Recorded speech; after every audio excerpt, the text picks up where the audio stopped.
our first contention is a spooky sequester.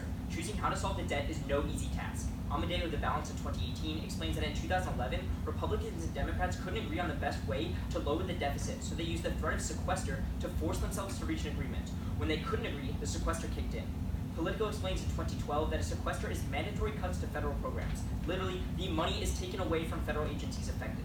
Amadeo continues that in 2011, Congress passed the Budget Control Act to reduce spending through sequestration.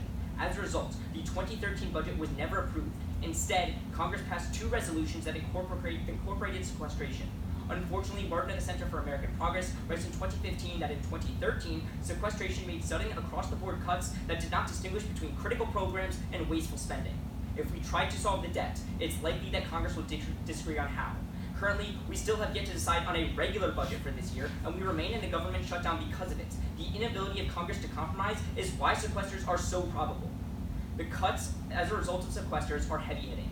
Berg of the Daily Beast in 2013 reports that the sequester would do even greater harm to the tens of millions of Americans already suffering from poverty, hunger, and food insecurity. 70,000 low-income children would be kicked off of early childhood education, 125,000 families would risk losing housing, and 100,000 formerly homeless people would be removed from programs to prevent them from returning to the streets. Moreover, Ballas of the Center for American Progress finds in 2014 that sequestration cost the U.S. economy as many as 1.6 million jobs. Our second contention is going green.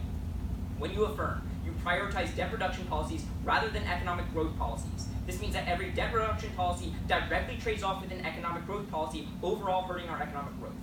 Growth in the U.S. is imperative for the switch to renewables because it creates more wealth to be invested.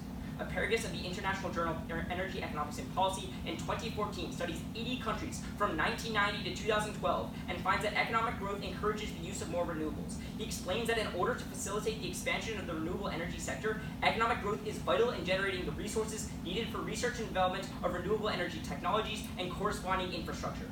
This is why the International Monetary Fund in 2011 finds that an additional 1 percentage point of GDP growth should raise green investment growth by about 4 percentage points in the long run. Increasing investment in the U.S. is absolutely critical because Millman of The Guardian in 2016 reports that about 295,000 premature deaths from air pollution could be prevented in the country if the U.S. reduces its emissions by 40% by 2030. Luckily, we're already on our way. Kim of The Marketplace writes in 2018 that by 2025, the United States is on track to cut carbon emissions by 17%, and it could just hit 24%. But these benefits don't just stay in the U.S. The U.S. helps grow international renewable energy in 2 ways. First is through collective growth.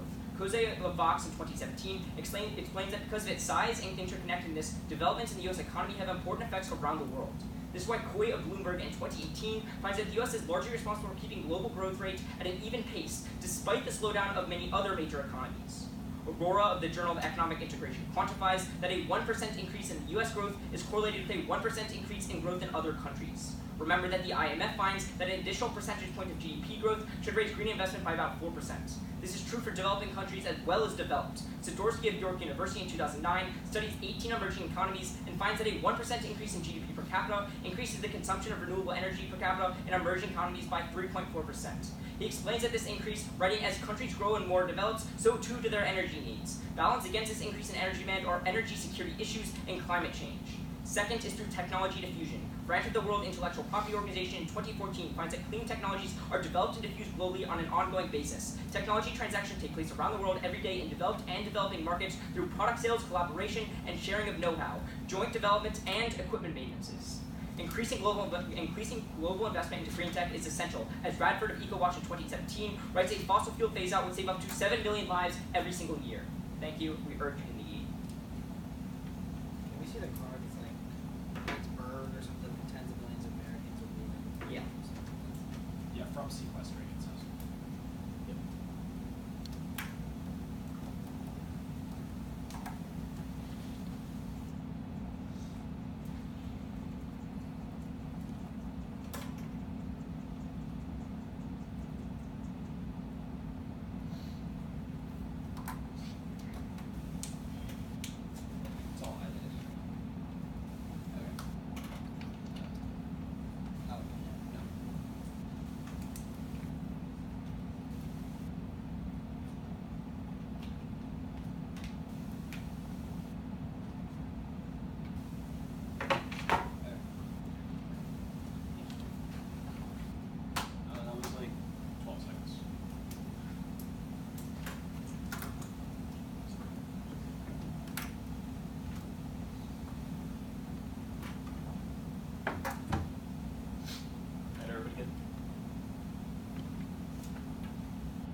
Broward affirms contention one is the recession. America is currently entering a crisis as we are $21 trillion in debt with interest rates skyrocketing. Foley in 2018 reports that the yearly deficit will be $1 trillion this year, and interest payments a decade from now will absorb more than $1 for every $5 of revenue. We need to act now, as the Peterson Foundation finds that increasing revenue to 1.9% of our GDP will control the debt now, but we need to do it 53% within 10 years. A recession is coming now, as Geppetta reported in December that the yield curve is inverted for the first time in more than a decade, signaling that a recession is on the way. The 2008 recession occurred 28 months before the last inversion. Collins in 2018 reported that in 2008 our debt was less than half of what it is now, which allowed the government to fund an $831 billion stimulus package. The impact is no recovery. Because higher debt gives the government less flexibility, Collins finds that if the continuous rise would prevent a stimulus package in the next recession. This means that we would have no rescue net during economic turmoil, as Matthews in 2018 found that if there had been no stimulus package within the last recession, it would have lasted for twice as long, shrinking the economy by 14% rather than 4%, and unemployment would have doubled, causing 17 million jobs in total to go away. This harms the United States and the entire globe as well, as Walt of Trinity in 2010 finds that countries have become more reliant on each other, making national economies incredibly sensitive to crises, which is why Robert Evans reports in the last recession, 90 million people in the developing world were pushed into extreme poverty. Contention 2 is dollar hegemony. The United States operates as the world's current reserve currency, meaning that it underwrites most global investments. Many countries invest in the dollar via purchasing bonds, and this is an essential part of how countries fund its ever-growing debt. However, our growing inability to pay back our debts is going to begin to undermine the system, as the Nation reports in October that Trump has recently added $1.2 trillion to the nation's debt, and that number will only continue to grow. Our two largest foreign bondholders, China and Japan, have not continued to increase their portfolios, while Russia has dumped 90% of its U.S. debt holdings. The buyers are now mostly American institutionals and individual investors, directly and indirectly through bond funds, pension funds, and other means. These countries are not making passive economic actions, but rather strategically exploiting our debt to undermine our own economic influence. As Luft wrote in 2018, that China and the United States are using debt to leverage other currencies over the dollar. The two countries have agreed to transact trade energy in the Chinese currency, the yuan, and have pushed for suppliers in Saudi Arabia, Angola, and Iran to receive the yuans for their oil. Russia has also backed blockchain currency as the alternative to the dollar, considering a national cryptocurrency called the ruble, and the interim helping Venezuela launch their currency called the petro. Luft continues that all of these actions point in one direction. Within the next coming years, the dollar will be facing a barrage of attacks with the global economy, with its eroding of global hegemony. He says that ignoring the growing anti-dollar coalition would be America's detriment. Without a national debt, the growing rate of the $1 trillion a year, the awakening could be ruder and sooner than most economists predict. There are two impacts. The first is irreversible destruction of the global economy. Wu in 2018 noted that there is no alternative reserve currency to the United States dollars. Attempting to transit would be catastrophic and cause the dollar and the U.S. Treasury to falter. This would lead to less fire sale of bonds, which paralyzes the market, drives up borrowing costs, depleting liquidity, and closing up the spread of trade. Wu continues that ensuring public panic would be contagious, as financial institutions would fall, including gigantic sovereign funds that are the base of the international economy, meaning that the global financial system as we know it would be utterly and irreversibly destroyed if the dollar goes under. Our second major impact is major conflict. Guzman in 2018 wrote that the United States would do anything to keep the dollar as the world's global reserve currency, including initiating conflict. He continues that they could start a war between Japan and China, or possibly between North Korea, to disrupt the regional Asian economy. They would do so because the dollar hegemony is the basis of global U.S. power, and the impacts are dire, as Halloween 2017 finds that a U.S.-China war could kill upwards of 12 million people and has a high likelihood of escalating to nuclear exchange because of how much is at stake here. It is impossible to overstate the importance of maintaining monetary influence for our government, and these dire possibilities are why we urge an affirmative ballot. When we see the 53% 10 years evidence. The Peterson evidence? Yes, please. It's what'd you say it said? It's like 1.9% rather than a 53%. Can we see it? So we need a 53% increase.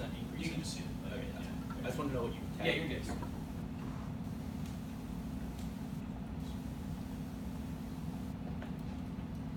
And then while they fill that out, is it okay for us to prep?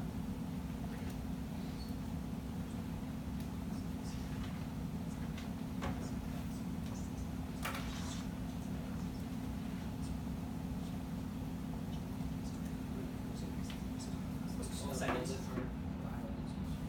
Yeah, start prep.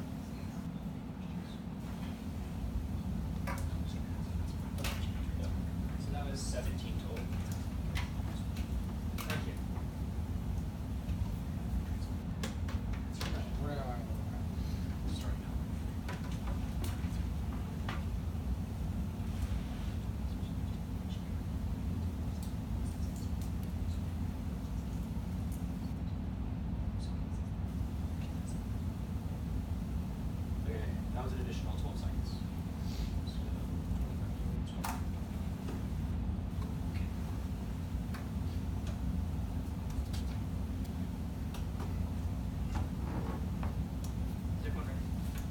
May I ask the first question? Yeah.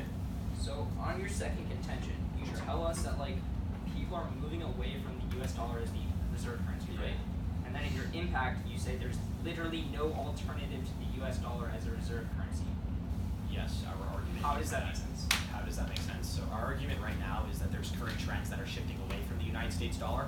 Our argument is that currently China and Russia are using the dollar and the volatility of our debt to leverage it against itself, which means that when we reduce the national debt, we're going to see a surplus of the dollar because China can't leverage our money anymore. So let's talk about the other reserve currencies. What are they? The United States is the primarily one. That's what the IMF evidence says. What are the other most reserve currencies that are I'm on the assuming you rise? can tell me the yuan is currently going up right now as well. The yuan is about 1.6% of the global reserve currency. It's Okay. on the rise a little bit, Yes, but it's not that's going to stay that way precisely our because argument. nobody trusts China Yeah. not to currency manipulate with This is a the great global point that reserve you're bringing up. currency. Our argument is that the trend is changing. We give you the scenario in oil. We trend say that isn't right changing. now Saudi Arabia and Angola are both trying to advocate for taking yuan for Chinese oil. Can I get a question? Sure. On your first contention, you tell me that there's going to be all these sequester rate cuts. Within the status quo, why are we going to cut social programs rather than increasing taxes? I mean, the idea is that nobody can compromise on what to cut. That's what happened in 2011. Okay. So when that happens, they decide that they will implement this scary thing called the sequester. So- that's like an idea that like if we don't reach a compromise, this understand. bad thing will happen. But they never reach the So- compromise, and the bad thing always happens. So wait, in 2011, did we attempt to lower the debt, or did we successfully lower the debt? What happened? So in 2011, like I believe the Republicans refused to pass the bill unless we cut spending by $1 trillion over 10 years. But the way they decided to cut that $1 trillion was what was up for debate. But the They bill couldn't didn't decide pass. on it. No. So the sequester happened. The bills to end the sequesters, they didn't pass, which is why the sequester happened from 2011 to 2013. So when we saw the sequester happen, did we see the debt go down? Because I would contend that's probably not a measure to reduce debt if it didn't go down. So my question is, in 2011, did the national debt go down? We have reduced spending by $10 trillion That's not- $1 trillion over 10 years. That's literally not what I'm reducing the saying. My deficit. argument is that that is not a definition of reducing the federal debt. How That- else do they reduce the debt? Because it didn't go down. Yes, So it did. It went did. down $1 trillion over 10 so years. Wait, hold on. So right now, I think in 2010 we were in like what, 10, 15 trillion dollars of debt. Now we're 21 trillion dollars. So what happened? Spending Spending. overall But it went down continued to go up. $1 trillion. It's Okay. a method of deficit Can we see reduction. that after cross? Sure. Yeah. So let's talk about your first contention. You Sure. say that like the recession's inevitable, right? Yes. It's about to happen. Yeah. So what's like the difference that you have in your case? So Like, the what difference in our changes? case is that like their interest payments, right? So we give you the Peterson evidence that says it's 1.9% of our GDP right now, opposed to 53%. So our argument is that reducing the federal debt Wait, now so in is 10 a years, better hang on, in method. 10 years we will have to cut 53% of all Yeah, federal 53% more. That's our argument. 53% more, 53% of 53% more. That's So how we what make is the that? case. It's 1.9 times 1.53, which is a So significant margin. 2.5%. I mean, that's still a lot more, right? At the point where I'd it's say a that's, like, not that 53% much. increase. And even if you don't want to buy that, it's about interest payments as well. We give you the total evidence that says it's going to reach like $20 trillion by 2050, I think. That's time. Yeah.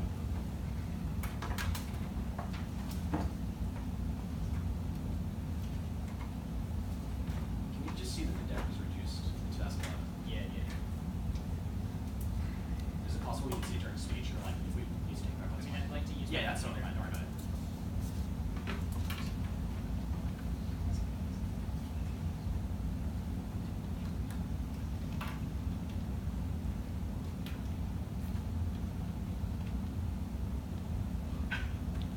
So this is specifically what I'm referring to.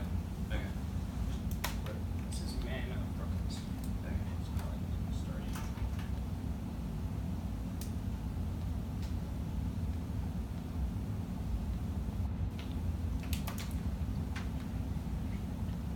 That's fine. That's fine.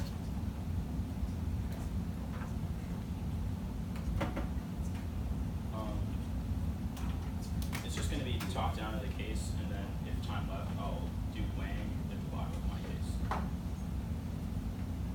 Everybody good? Cool.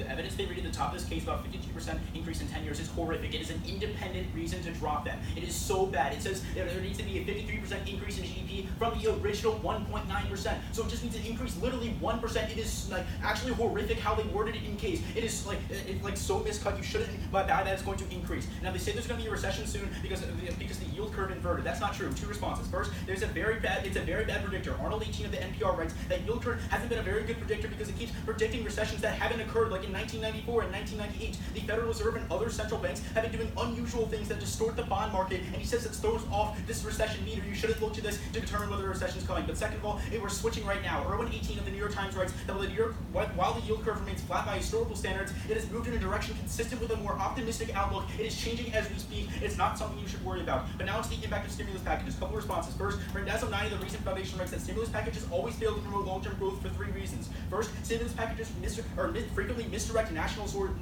resources. Stimulus spending draws economic activity to short-term projects such as expanding a road, but as a result pulls resources away from investment in sustainable economic projects like in the long term. But second of all, stimulus packages don't increase aggregate consumption. Whether by increasing taxes or printing money, the government has to damage long-term wealth in order to provide short-term economic activity. But third, stimulus packages don't create sustainable jobs. Once the project is complete, the jobs go away. The contracting firm that used stimulus money to hire workers no longer can afford to keep them on staff, and as a result, the worker, while employed for a short-term period of time, is not able to seek long-term employment. But second of all, there will always be a response. Lytton 18 of Brookings writes that some believe Congress won't agree to another fiscal stimulus package, but politicians on both parties rightly fear they would lose their jobs if they did not act. They will always do that, or they will literally lose their constituency. But third, stimulus packages are on net bad. Conley 11 of the University of Wisconsin writes that the act created 450,000 government sector jobs and destroyed 1 million private sector jobs. This is in line with their evidence because their evidence gives a range of jobs created. Ours specifies a number, but for our study, because it compares state by state growth as a result of the stimulus instead of macroeconomic benefits that their evidence uses. Ours is a lot more specific and the study's a lot better. Let's go on to the second contention about dollar hegemony. Couple responses at the very top of it. They say that they're switching right now, or that they're decreasing bonds right now to influence their own currency, but they're decreasing bonds a little bit right now because of the trade war and things like the Eurozone crisis, and they're trying to make their currencies seem a little stronger. Sure, they may be moving towards trying to make towards dumping some bonds, but like China only dumped like 2% of U.S. bonds. It is such a small impact. They're not doing much that'll actually have a long-term impact and like lead to the things they talk about. But second of all, in the first impact of this, they say that there is no alternative to the U.S. as a reserve dollar. This delinks their own case. If there is no alternative, nothing else will rise up. Well, let's go on to the impacts anyways.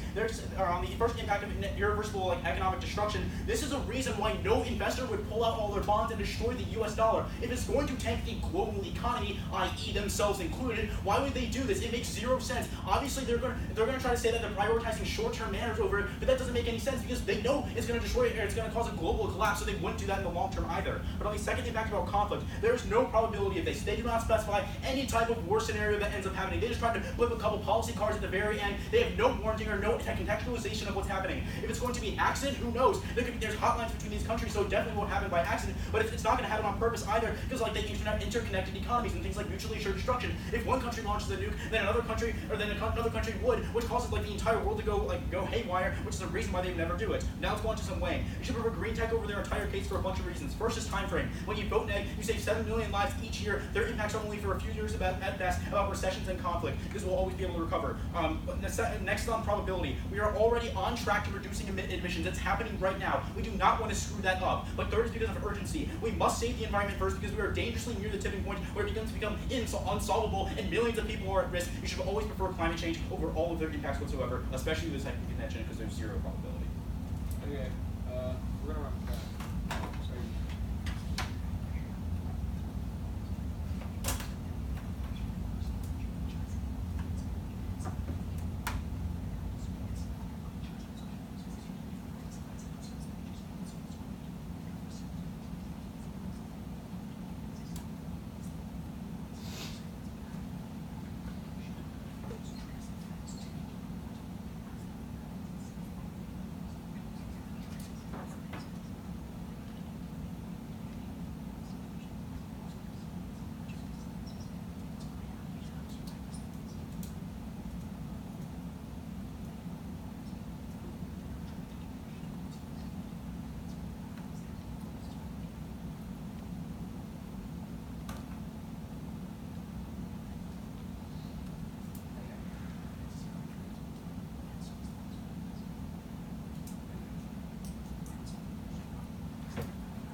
at the start of our case, you can extend a totally piece of evidence that says if we continue to rise the debt, that we would actually see $1 trillion of interest payments, which means that's an independent reason to vote to actually allow for this to act now. It doesn't matter about the Peterson evidence specifically.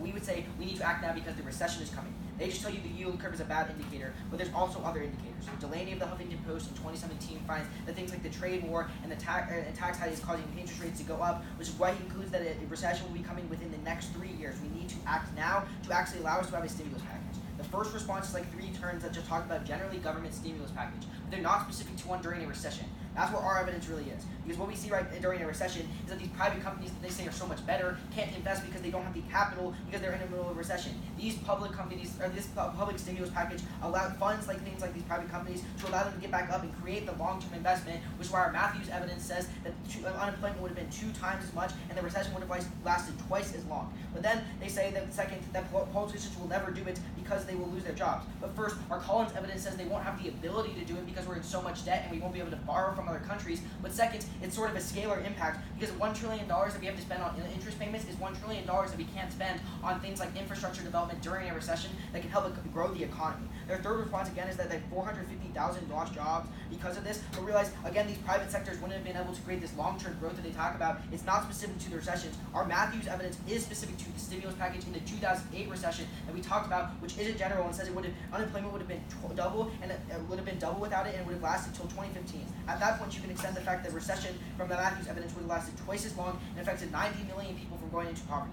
This outweighs all of their turns on this argument because it's out on scope, because it talks about the entire rest of the world rather than just jobs in the United States. On our second contention, they first just say that China is dumping like 2% of their bonds, but it's not just China dumping bonds, it's China going into other countries like Saudi Arabia that controlling the oil market and getting them to use the yuan. When we go into this and they control the oil market, which we've already gone to conflict over, we would say it's very important that they would be shifting to the yuan. Then they say there's no alternative.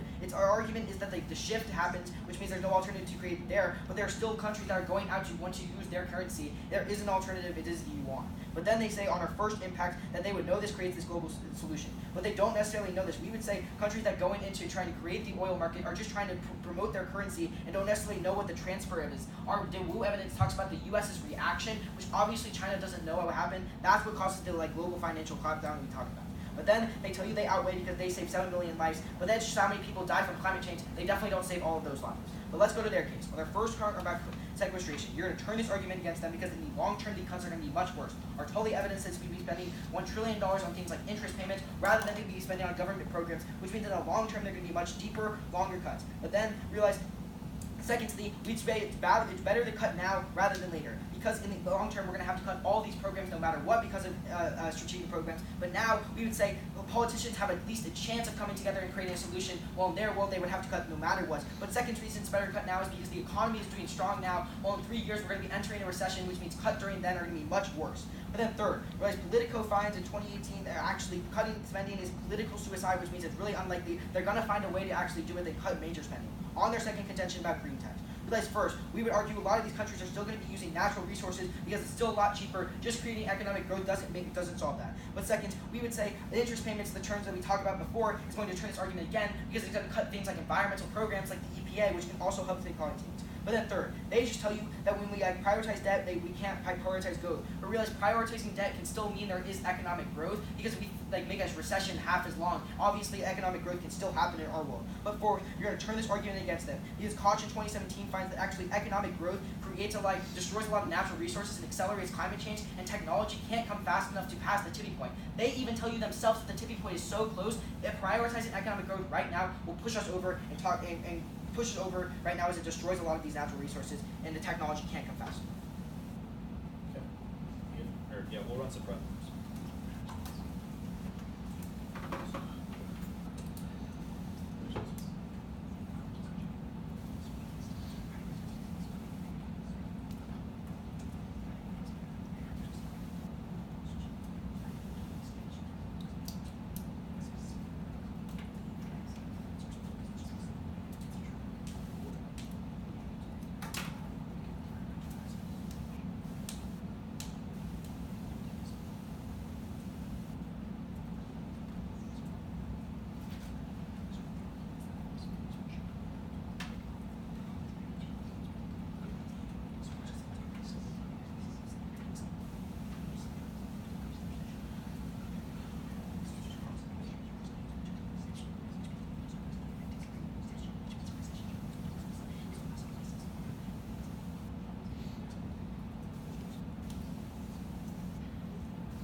out?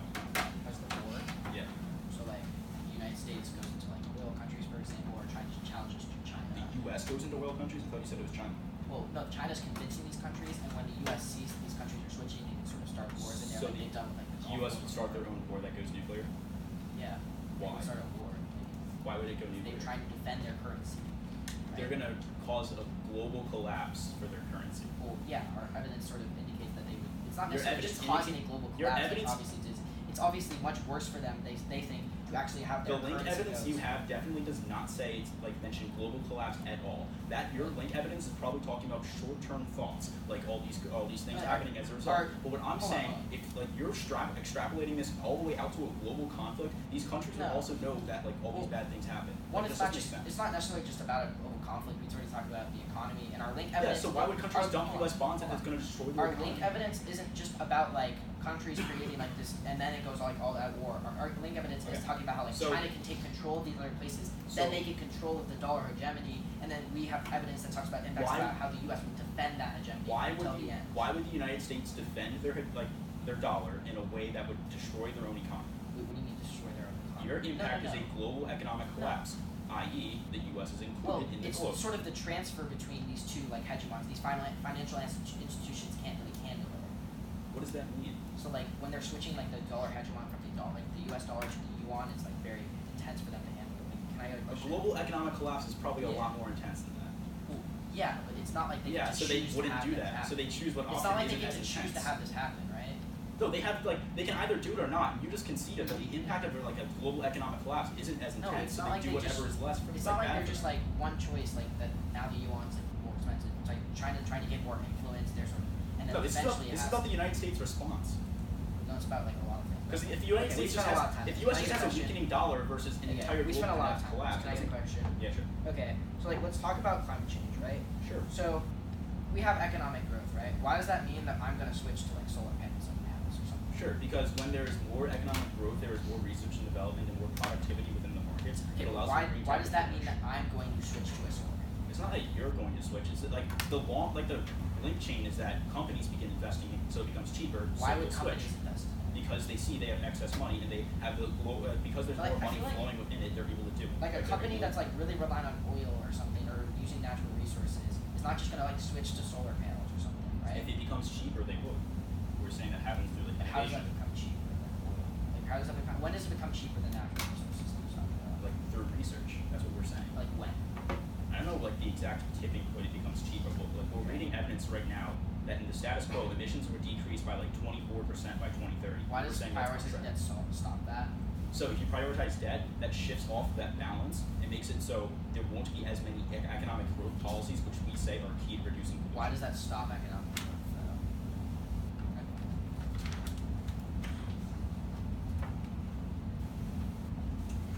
Yeah, I'm gonna run a little bit more fast.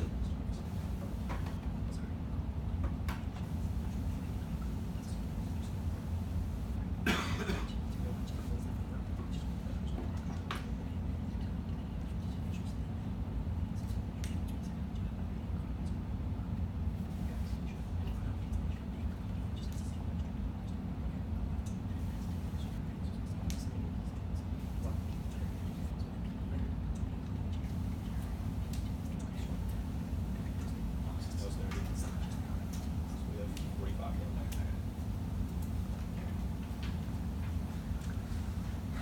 Okay, I'm gonna start on the weighing and our case and their case. Is that okay with everyone? Is everyone good? They basically consider a weighing. Their only response is that we don't save all of our lives. First of all, we're going to save most of all, and second of all, ours is on a yearly basis. Our weighing still makes sense. But let's go into our case.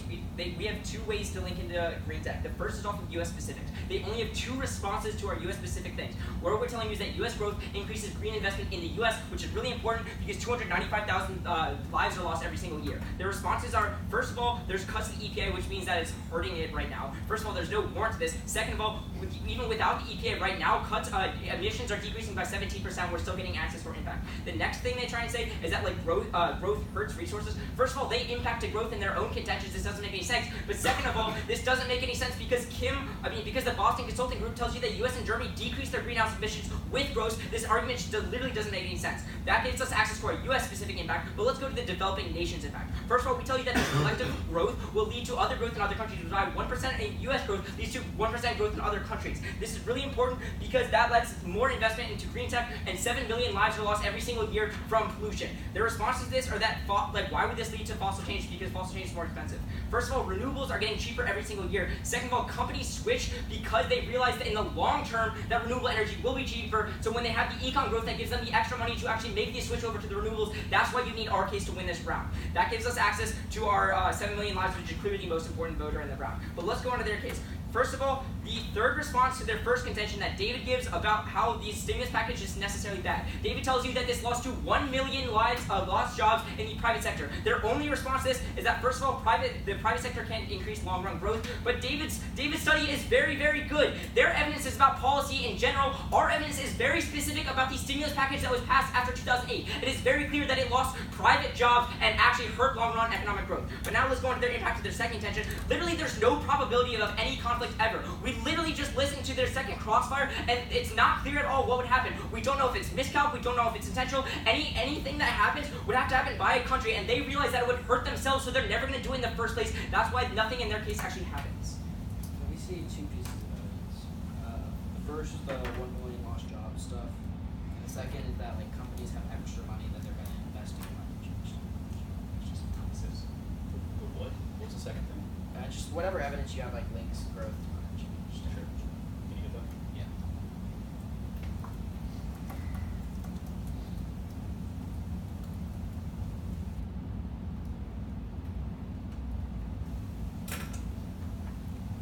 Okay. This is the first one. This is the 1 million jobs. Yeah. Starting now.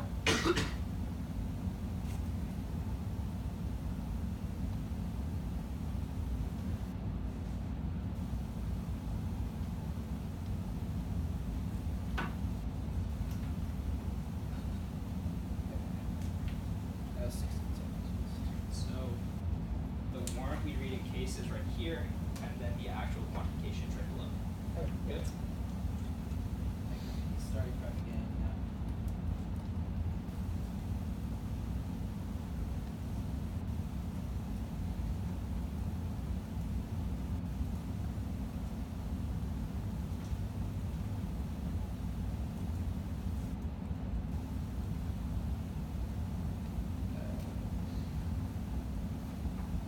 Okay. Thank you. Okay. We are going to use the rest of our maps.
Okay. We're out of time.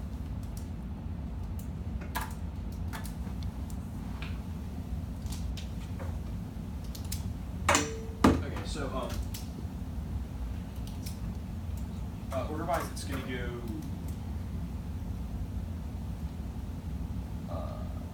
We're just going to go stimulus package, weighing, and then climate change stuff.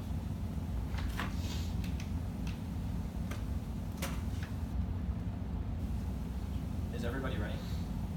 They literally lose this round when they drop the totally evidence that indicates that interest payments are going to go up in the long term. This means that short-term cuts are going to be inherently better than long-term cuts because in the long term, literally everything is going to have to be cut. This is an independent voter for North Broward at the point where cuts now are better than cuts later. But then, on the recession argument, they drop the Delaney evidence that says that because of the tax cuts and trade wars, we're seeing that the recession is coming within 3 years. So even if you give them all of their link offense on the climate change argument, it doesn't make any sense that it's going to occur because one, the recession is coming and all of the economic growth that they talk about is simply just not going to occur. But two, prefer a stimulus package argument that's actually going to pull us out of the recession rather than climate change, which isn't going to happen at the point where we are in a recession. But then, going on to the actual argument itself, they try and pull through this one response about 200 million lives or 200,000 government jobs being lost. Our argument is a few things. One, the Matthews evidence is specific to a recession itself. Their evidence is just a very general study about policy. Our Matthews evidence takes into account the last recession and what the stimulus package did to help. This is important because the Matthews evidence indicates that a stimulus package made the recession last half as long, and that meant that the economy shrunk by 44% rather than the 14% it would have without the package. This is the most important voter in today's round for two reasons. First is on scope, because the Evans Institute that they don't respond to says that 90 million people in the developing world are pushed into poverty. At that point, these are also people that need it the most because they are people that literally live on less than $1 a day. We need to prioritize these kind of people rather than people in the United States because it goes global. But then, going on to climate change, once again, they are literally losing this debate at the point where interest payments are going to outrun everything. At this point, the EPA is going to be cut within the long term, as is every single other social program. The only way to actually resolve this debate round is to reduce the debt now, and when we see that happening, we see that interest payments don't occur in the long term. This round is practically over at that point. But then, on climate change, understand that if a recession is inevitable, climate change tech just will not occur because economic growth is not going to occur if we are in a recession. Meaning, the only way to actually create meaningful climate change technology would be prioritize a stimulus package, which would inherently make more economic growth and solve back for their impact of climate change in the long term. The only way to do that is economic growth. But more importantly, understand that they don't win the time frame on this argument because Drew and I tell you that like right now, we are seeing that the tipping point is coming soon. There is literally no time frame. Economic growth in the short term isn't going to prioritize. Prefer the stimulus package, which solves in the long term. Understand that our weighing is more compelling at the point where we help people that need it the most.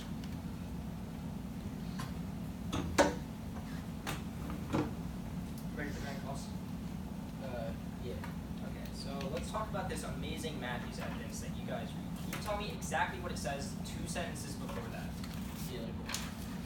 I'm asking that question about Because what we're trying to say, like, the comparative analysis between our evidence is your evidence says that the policy response by the federal government, or like by the government, like did all these good things. That is not specific to the stimulus package. David, does your evidence talk about a recession? It says without No. the stimulus package. Does your evidence talk about a recession? Indeed it does. It says, It talks about like some Can you read me the line where it talks about yeah, recession? the American Recovery and Reinvestment Act, which was part of the stimulus package. It's like That's part the of it, name right? of it. It's not the That was the entire name thing. of it. Is it? I don't know. But the point I'm trying to get with your Matthews evidence is that there's 2 points to getting out of recessions. The first one is fiscal stimulus. The second one is the Federal Reserve using quantitative easing. Your study doesn't specify whether it's the stimulus or the Federal Reserve's quantitative easing that actually reduced the recession's impact. It does. No, You it didn't call for does. my evidence. It literally talks You're about like the making all these stimulus really package. broad claims about something you haven't seen, but at that point you can Like, also I look have towards it in the front of me. You have our evidence in front of you Yes. without you calling for it. No, because we know the author that you read. No, Like a new study suggests that without stimulus, like could have without written multiple intervention, articles. it's about like bailouts. It's not just about this one act. It's Without about the policy stimulus responses bailouts. of late 2008 and 2009, all of these bad things would have occurred. The economy No, would that have doesn't- contracted that's not for what more it than says. 3 years, more than twice as long as this did. More than 17 million jobs would have been Yeah, lost. yeah, About yeah, twice the that's- actual number. that's- This it's is not- word for word what you read. That's what. Okay, our Collins evidence talks about how we wouldn't be able to do the stimulus package. They use the same phrase. They don't talk about this act. Our Collins evidence says We're not no talking about stimulus the act. package. This is a- was the stimulus Okay, can we get a question? Yeah. Sure. So why does prioritizing economic growth matter to reduce climate change technology at the point where a recession is coming? Because a recession is a short-term period of economic downturn. We need long-term economic gains in order for our impacts to manifest. Okay, so That's what why the does evidence prioritizing economic growth solve the impending recession if right now we are says. prioritizing We don't economic need to growth and a solve- recession is We coming? don't need to solve the impending recession. We do.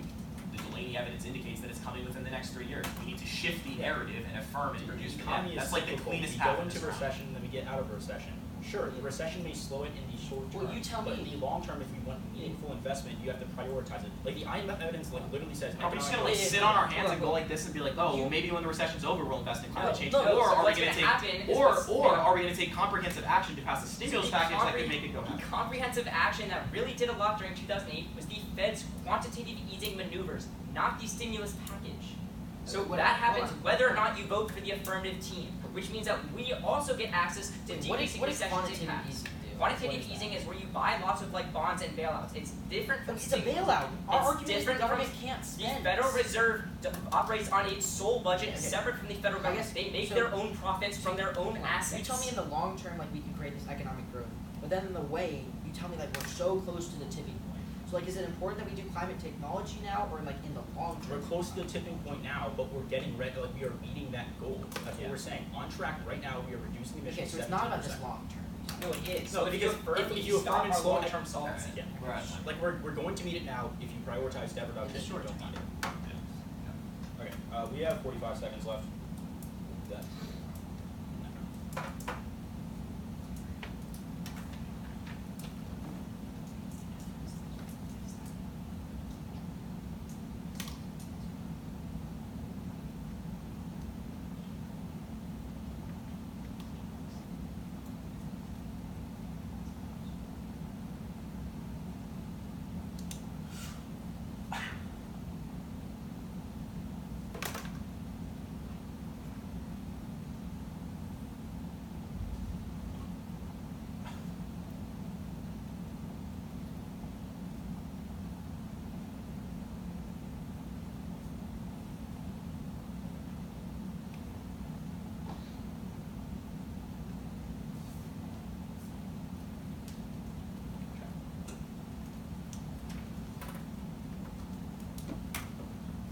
Everybody ready?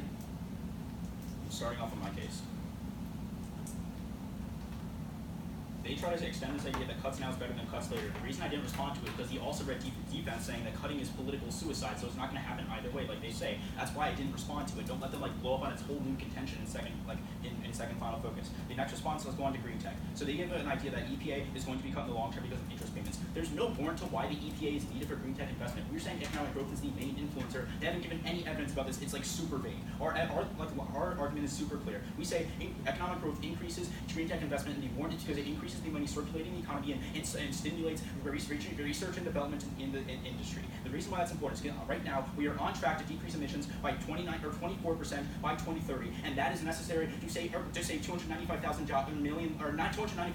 lives just in the United States. They don't extend any evidence in the developing world in summary, which means we have full access to the entire world. We say the economic growth in the United States spills over to the developing world, and that allows them to be able to more adopt green energy too, which saves 7 million lives in the long term if we adopt green energy. They conceded weighing in the summary, which means it's game over for them. If we had any marginal impact to this, we win the round. The first one is probability. It's happening right now. We don't want to screw up our solvency that's happening right now. But second of all is urgency. There is a tipping point that is near. If we prioritize debt reduction, then economic growth won't be able to keep up and keep on reducing emissions, which will push us past that tipping point. This is two clearly conceded weighing analysis. They don't respond to them. They try to weigh by saying scope, like 90 million people into poverty, but people like 7 million people lose their life every single year. It builds up over time. There's just one recession. That's another reason why our case outweighs theirs. But let's go on to their case anyways. On recessions, they give a couple of analysis. First, they say that recession would decrease green tech investment. That's in the short term. Until when we get out of the recession, we need long-term economic growth to increase green tech investment. That's word for word what the IMF evidence says in case. But second of all, they try to say that like our evidence about on-net jobs being lost is like specific. No, it literally cites the stimulus package acts that happened, and it says that on-net jobs were lost. Their evidence is about the overall policy response by the government. It is so vague. Our evidence is a lot clearer. We have a conceded weighing. We respond to all their weighing. If you're like non-interventionist, vote for the weighing. We have crystal balls. Okay.